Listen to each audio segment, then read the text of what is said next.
घमंडी जेठानी एक छोटे से गांव में सुधा और राधा नाम की दो भाभियां रहती थी। सुधा जेठानी थी और राधा देवरानी। सुधा अपने पद और धन के कारण बहुत घमंडी हो गई थी। वह हमेशा राधा को नीचा दिखाने की कोशिश करती और उसे हर काम में ताने देती। राधा शांत स्वभाव की थी और सभी के साथ प्रेम से पेश आती थी। वह सुधा के कटु वचनों का जवाब नहीं देती, बल्कि मुस्कुराकर सब सहन करती।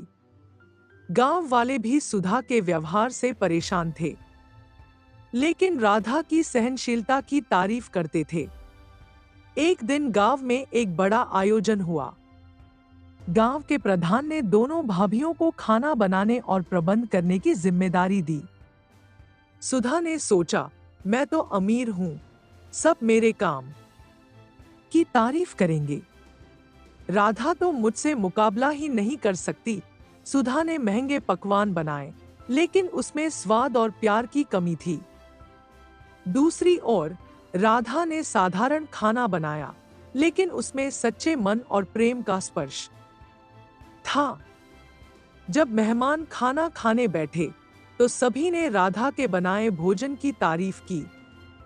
प्रधान ने कहा, सच्चा गुण व्यक्ति के दिल और व्यवहार में होता है, न कि उसके धन और पद में।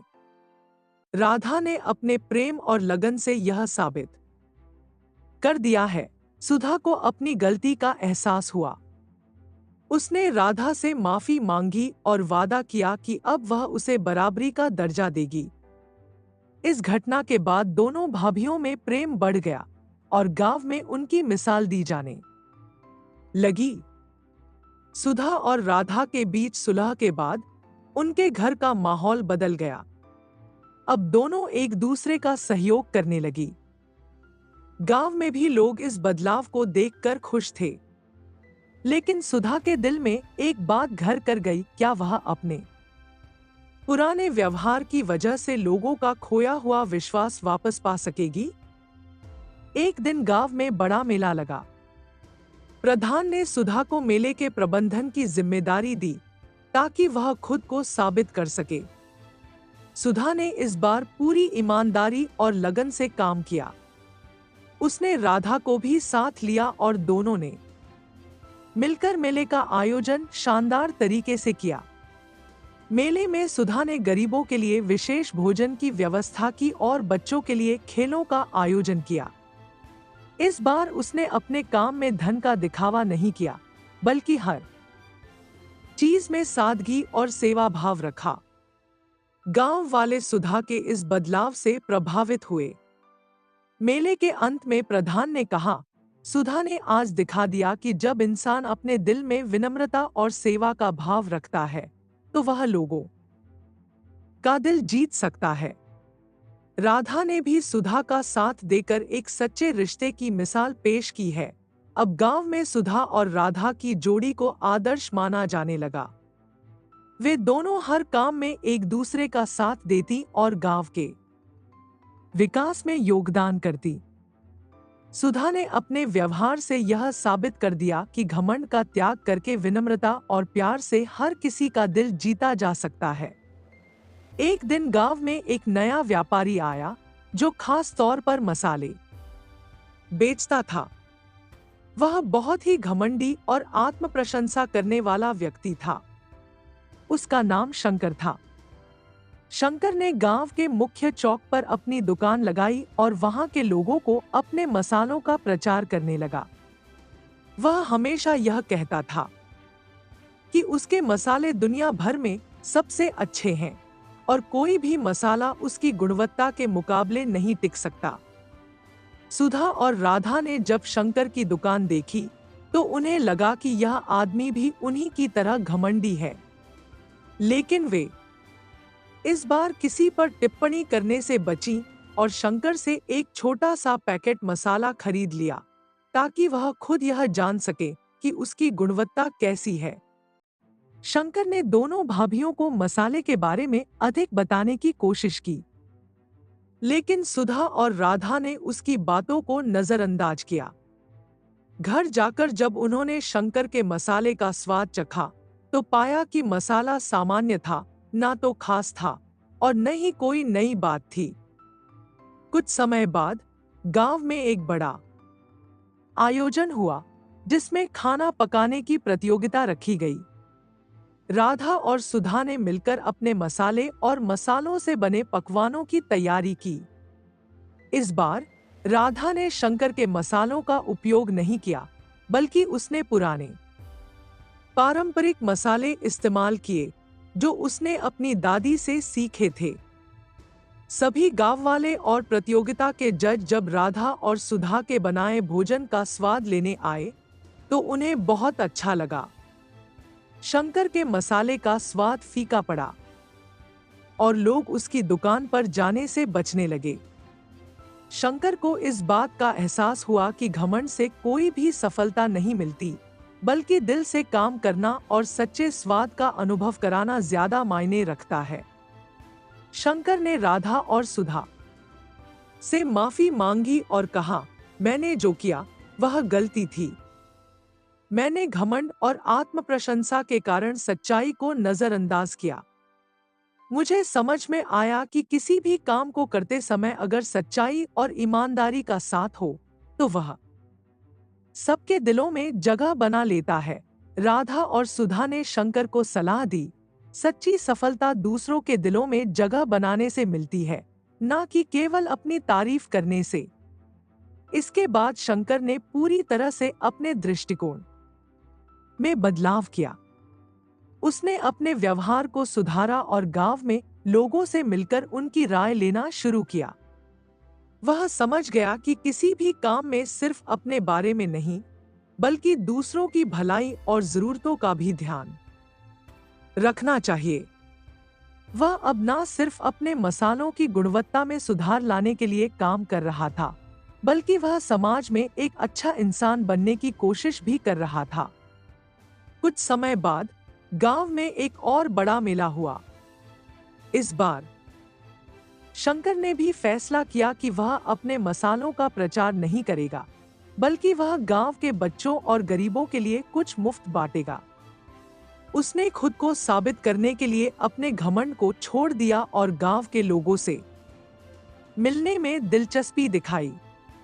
राधा और सुधा ने उसकी मदद की और तीनों मिलकर मेले में एक स्टॉल तैयार किया, जहां लोग मुफ्त में मसाले ले सकते थे, और इसके साथ साथ शंकर ने अपनी दुकानों में छूट भी देने का ऐलान किया।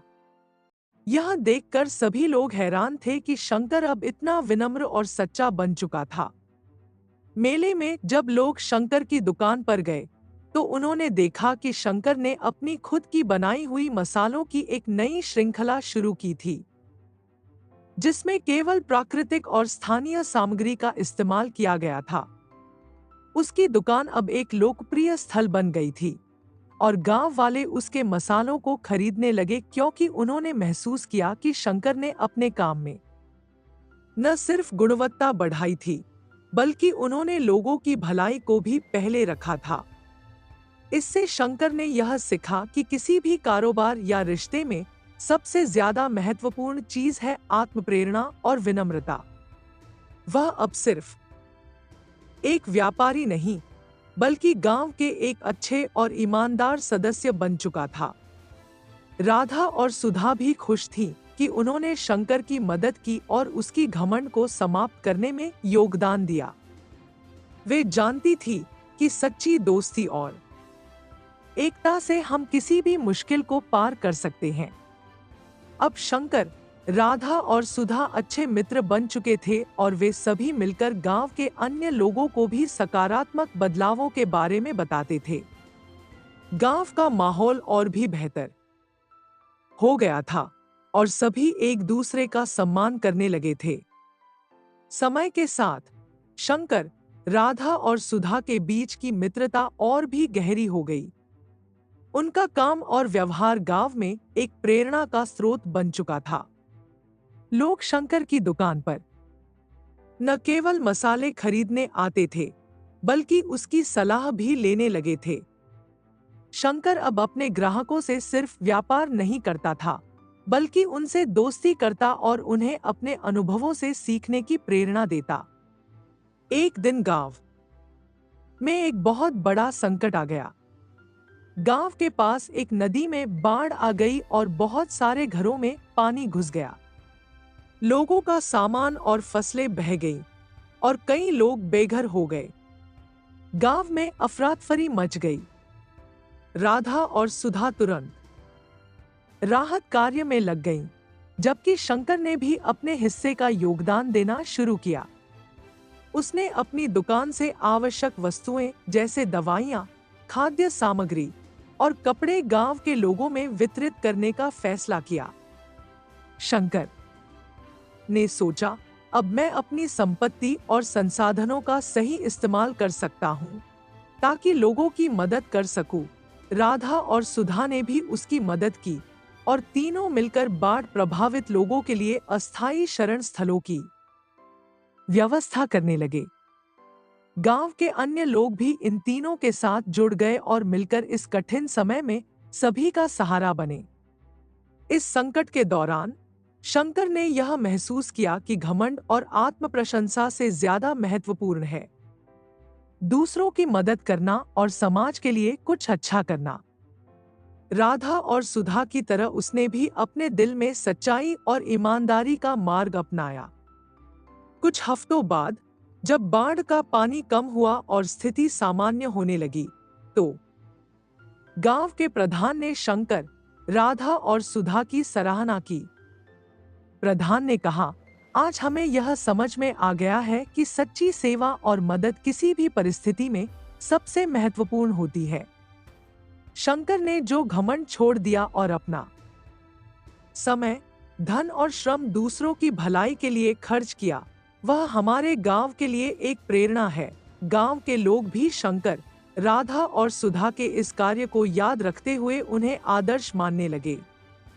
वे जानते थे कि सच्चा साहस और महानता न केवल घमंड को छोड़ने, बल्कि संकट के समय में भी अपनी कर्तव्यों का पालन करने में है। शिक्षा, व्यवहार और सच्चा प्रेम किसी भी घमंड से बड़ा होता है। विनम्रता और सहनशीलता से हर समस्या का हल संभव है। हर इंसान को दूसरा मौका मिलना चाहिए। जब हम अपने व्यवहार को सुधारने की कोशिश करते हैं, तो लोग हमें स्वीकार करने के लिए तैयार रहते हैं। घमंड से कोई भी काम नहीं होता, लेकिन ईमानदारी, मेहनत और सच्चाई से हमेशा सफलता मिलती है। दूसरों का आदर करना और उनका सही मार्गदर्शन करना ज्यादा महत्वपूर्ण है। सच्चे परिवर्तन के लिए हमें अपनी मानसिकता को बदलना होता है, और यह घमंड को छोड़ने, ईमानदारी और विनम्रता से ही संभव है। जब हम दूसरों की भलाई के लिए काम करते हैं, तो हमें जीवन में सच्ची सफलता मिलती है। सच्ची महानता तब दिखती है जब हम अपने आप को और अपनी संपत्ति को केवल अपने लाभ के लिए नहीं, बल्कि दूसरों की भलाई के लिए उपयोग करते हैं। घमंड और स्वार्थ से परे दूसरों की मदद करने का भाव ही सबसे बड़ी मानवता है।